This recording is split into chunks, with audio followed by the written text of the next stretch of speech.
What up, YouTube? I am your host, Mediocre tutorials and reviews, back in here with one more video. Alright guys, listen. It's time for us to get active. You're already looking at the thumbnail and you're looking at the title of this video.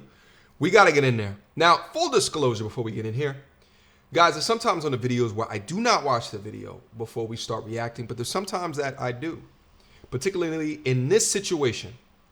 This podcast, which is called Men Are Trash. Total length is 46 minutes, but it was sent to me on my Instagram, at Mediocre Tutorials and Reviews, link down in the description box down below. Follow your boy. It was sent to me, so I started to watch it, okay?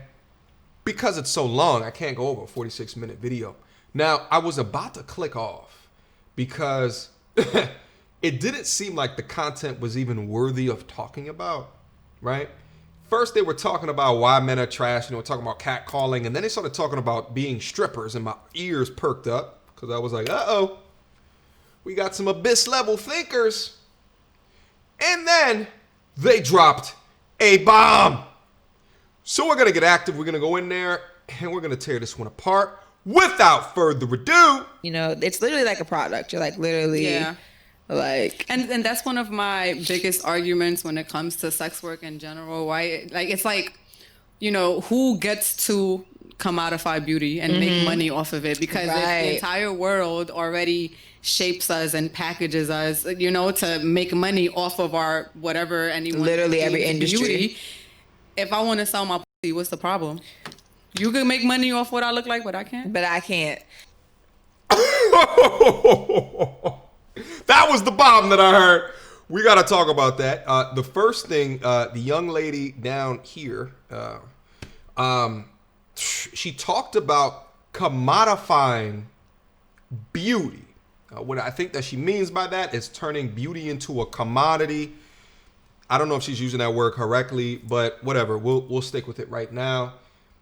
Here's the crazy dissonance within this, and it gets you to an understanding of how some people think or how they attempt to remove the accountability in life from themselves. Take note, pay attention. What they were talking about is being a product or creating a product, and to compare industries that are created to make women feel prettier, right? From makeup to anti-aging to nails, all of these things that impact beauty, eyebrows, whatever, hair, all of that stuff. She's then saying, here's the logic, watch, because watch. She's saying, how do these industries, how are they set up to make money off of women, but I can't with my viscosity?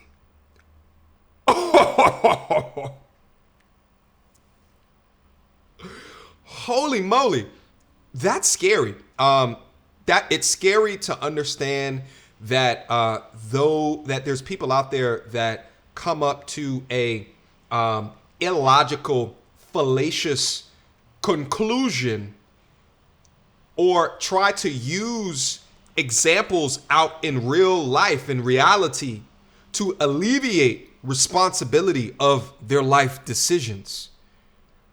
Whoa. This is deep. Let's see if we can find out some more. That's like... that's just one of the layers. That's one of the layers, okay? Because it's just disgusting. It's still like it's in ways it's still like when we were slaves. You know what I mean? Like it's like we're not allowed to own ourselves. I don't even own me. Like, damn, everybody else could own me and make money off me, but I can't even own me. Like, and it's in more than sex work. It's in beauty industry. It's in. Whoa. Okay. Hold up. She just compared the beauty industry and them creating products to you not being able or free to do whatever you want with your body as a form of slavery, modern day slavery. Either couple things may need to happen. Either you need to increase your knowledge of what being enslaved actually is, or slavery actually is, or increase your knowledge of how industries work. You probably need to do both at the same time. Third thing you may need to do is to get therapy. And you may need to get therapy because what you have done is you have constructed roadblocks in your mind that don't allow yourself to take accountability for the life decisions and choices that you have made. Ironically, this is called Men Are Trash. That's the name. That's the name of the podcast on the Loudspeakers Network. I'll leave a link to the description in the description box down below. Called Men Are Trash. But you guys are actively promoting women up here that have abyss level thinking, completely illogical, completely delusional ways of thinking about themselves and their contributions to Earth. She just compared that to slavery. Oh, it's almost like, it's also too, like, we'll find out more here in a second. Maybe it's ideologies that's been implanted into her head, which enables them to have this victim mentality, this victim mindset. Oh, woe is me. I can't go out and be as free as I want to be. So therefore I am enslaved. Oh, woe is me. This is some scary ish, but let's move on. Music gets in right. every fucking thing. And I wanted to talk about respectability politics because why you touched on that in your film. It's got a film about respectability politics? When it comes to like, do you get backlash from like your family or like friends or just anybody who you care about in general for when you were stripping? Were you getting like backlash for it and like judged for it? Like, did you have any instances where you felt like, oh wow, you really just shaded me because I'm a stripper? Like, you really just... Maybe the only time from my friends and family and people who've been around, not so much, but that's only because like my entire life I've always been very sexually uninhibited and open about my sexuality, and my whole thing was my whole philosophy during my whole 20s is like, wait, so I could fuck whoever I want and the worst that's gonna happen is you're gonna call me a hoe? Okay. So I wish. Just real quick, the sound kind of got low there. I don't know if they had audio problems on their side, but what she said is that what she figured out in her 20s is like, wait a minute, I could be whoever I want to, and all you are going to call me is a hoe. That was her pivotal moment in life. That was her aha, like the clouds just shifted and it was a ray of sunlight that came down into her mind that created this amazing thought. Let me also comment on something real quick as well. The word hoe, and let's talk about this for a quick second. The word hoe is a label, and more often than not, women use it more often than men do. Let's start there right now. Let's call a spade, but it's a label that can be affixed to people that may or may not actually do hoe-ish. It's a label, it's a term, and it can be used to force negative consequences on a person. However, for the people that feel as though we have to remove a hoe standard, right? Like you can't define what that is. You're bugging. You are absolutely tripping and bugging. I think a lot of issues that we have within the community is because we've removed standards for things. Because we said, no, you can be a queen no matter what it is that you do. You can be a king no matter what it is that you do. You're a king, no matter what. All right? You're royalty no matter what. We have lost sight of baselines and rules. Okay? We can blame particular movements for that, but that'll be a whole other video. Let's see what else she has to say. I wish people understood that. And I wish I understood that when I was in college. Yeah. I did no in college. Like, I had one dude in college, and like the only thing I would go back and change about college was like, I should have all these that I thought was fine. You have to because have a couple of whole phases. There's literally no meaning to the word hoe. Everyone. Yeah, like.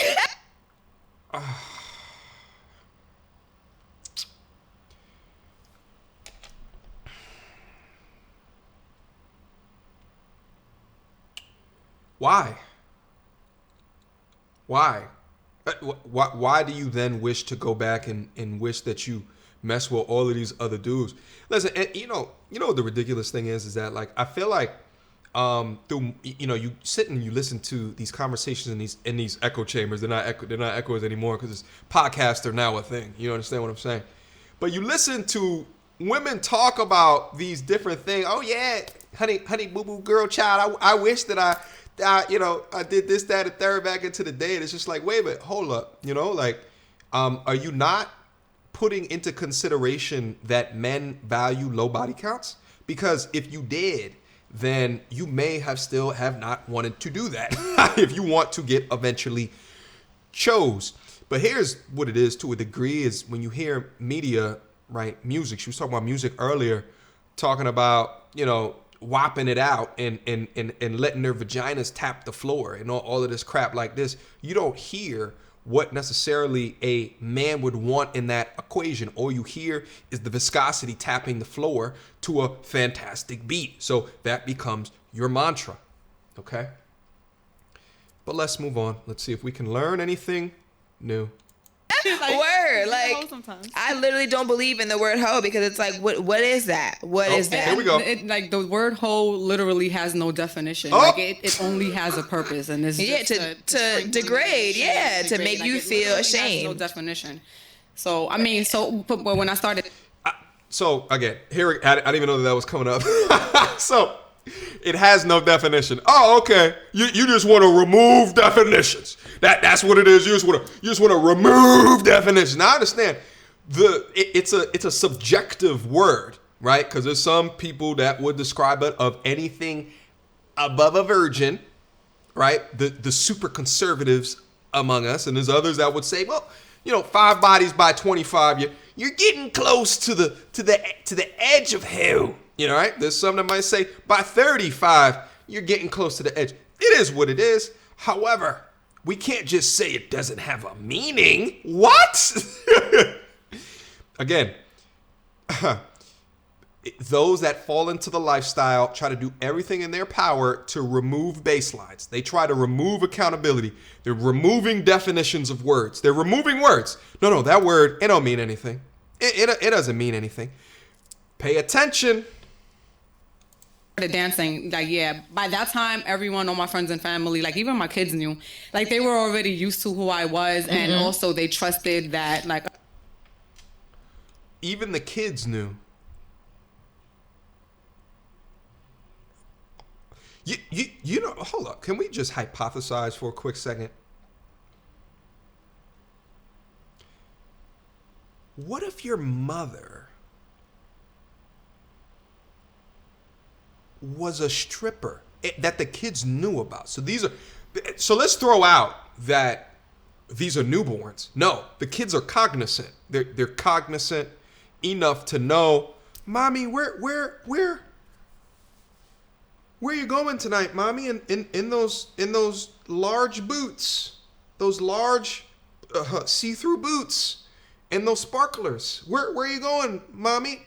Well, Junior, your mommy's gotta go make some money, some fast cash. I gotta go have the whole block see my insides so I can put some food in your mouth, right? So the kids know that this is happening. What? Can you imagine growing up knowing, right? Like being involved in an environment where the person who is taking care of you, and probably the sole person, I don't know if she's single mother, but we'll see. I don't know if we'll see actually, but the person taking care of you has these decision-making capabilities. How much farther in life that you are set back on. Like you are on heroic level difficulty.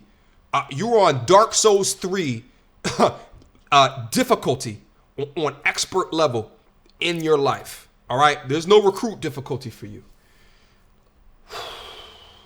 Here's what it is. Like, sometimes I get so animated regarding this is because I really just feel sad, right? I feel it like there's a sinking pit in my stomach, you know, because I live a majority happy life, and I live a happy life.